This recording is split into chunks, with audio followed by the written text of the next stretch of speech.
Good evening, a very warm welcome to the broadcast. I am Mchuma Odim. Our sign language expert tonight is Lucy Maura. My colleague Tom Boya is away this evening. Talk to us on all our social media platforms at KBC Channel 1 on X, Facebook and YouTube.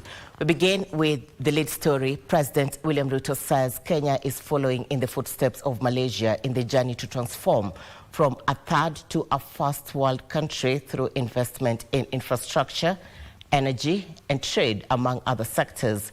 President Ruto spoke while hosting Malaysian Prime Minister Anwar Ibrahim at State House, Nairobi. The two leaders signed bilateral agreements, including ease of travel between the two nations, among other areas of interest. Giverson Maina begins our coverage tonight with this story.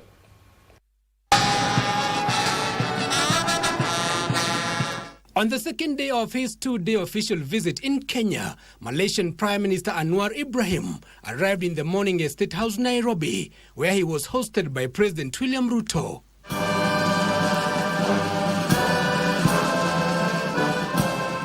The Malaysian leader received full military honors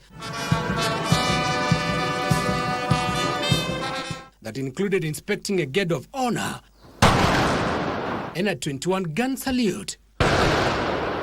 Thereafter, the two leaders then retreated for bilateral talks. They signed several agreements, including on air services to expand connectivity and ease of travel between the two nations, a memorandum of understanding to promote tourism, a trade promotion agreement between the Kenya National Chamber of Commerce and Industry and Malaysia's National Chamber of Commerce, and a letter of intent establishing cooperation between the cities of Nairobi and Kuala Lumpur in areas of mutual interest. This is not just a normal diplomatic engagement. I mean, President, you are able to charm us from Malaysia.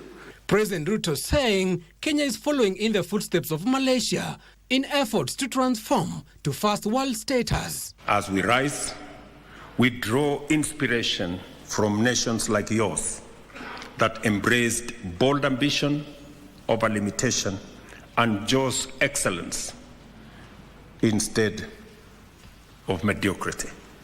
Kenya now stands ready to take its place among nations that we started with, like your own nation. I have great belief that Kenya will be one of the stars in Africa. Prime Minister Anwar hailed Kenya's affordable housing program as a great example to the rest of the African countries.